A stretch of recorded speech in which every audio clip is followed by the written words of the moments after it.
বই দেখলে বমি লাগা, এটা খুব সত্য কথা। এটা শুনে কেমন লাগতে পারে বই দেখলে বমি লাগে? হ্যাঁ লাগে।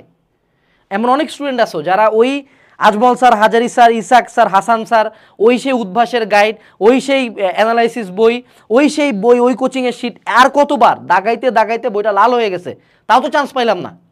5 বার পড়ছি, 6 বার পড়ছি, আর কত এক বই পড়া যায়? খারাপ লাগে, অনেক অনেক অনেক প্রচণ্ড নিজেকে লো ফিল হয় যে একটা বইয়ের কাছে হারতেছি। রিলেট করতে পারতেছো না? বইটা দেখলাম এই ছি, আবার পড়বো, এরকম খারাপ লাগে। কিন্তু এই জায়গাটাতেই ওয়ারিয়ারদের একটা মেন্টালিটি কাজে লাগাইতে হবে। সেটা হলো যে তোমাদের মধ্যে যারা চান্স পাবে, এই খারাপ লাগাটা অতিক্রম করেই চান্স পাবে। এই খারাপটা লাগা সত্ত্বেও ওই বইটা নিয়ে বসতে হবে। মনে রাখতে হবে এইটাই সর্বশেষ। নিজেকে বুঝাইতে হবে। দেখো, ধরে নাও তোমাকে একটা পানির মধ্যে, সেটুসে এটা হলো চৌবাচ্চা, এটার মধ্যে তোমাকে 24 ঘন্টা ডুবে থাকতে হবে, ঠিক আছে?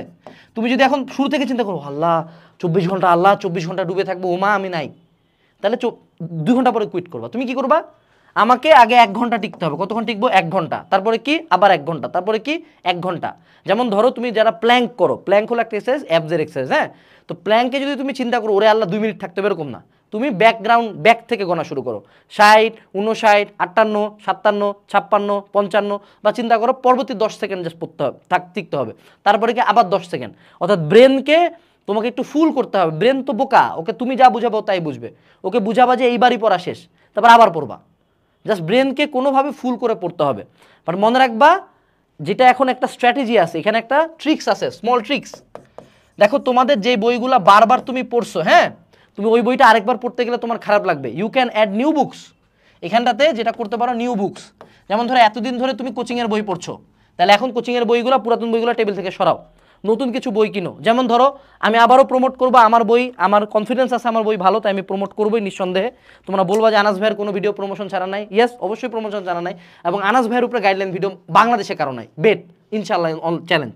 সো এই বইগুলো কিনে আনলা, কিনে আমাদের এই বইগুলো কিনলা, অন্যান্য আরও 2-3টা পাবলিকেশনের বই কিনলা, সেম টাইপেরই বই, তথ্য কিন্তু এখানেও আছে। কিন্তু তোমার ব্রেন কি, আরে নতুন একটা বই কিনছি, কোনো দাগ টাগ নাই, আরে এটা তো নতুন, পড়ি একটু, দেখি একটু পড়ি, আবার একটা এক্সাইটমেন্ট কাজ করবে। সো বই পড়ার ক্ষেত্রে যদি খারাপ লাগে, নতুন বই অ্যাড করো। নতুন কোনো বড় বই অ্যাড করবা না এই সময়টাতে। একে তো তুমি বুঝতেছো তোমার পড়ার এনার্জি আগের মতো নাই। সো এখন এই সেম এগ্রিকালচারের বই যদি 800 পেজ হয়, তা তো হুতাশ লাগবে যে আল্লাহ 800 পেজ কেমনে পড়বো ভাই, মাঝে টাইম আছে 30 দিন, তাই না? 30 দিনে 800 পেজ পড়া যায়? পড়া তো যায় না। তো তখন ছোটো বই কিনে আনতে হবে, ছোটো বই কিনে আবার শেষ করতে হবে। এইভাবে করে ব্রেনকে ফুল করতে পারো।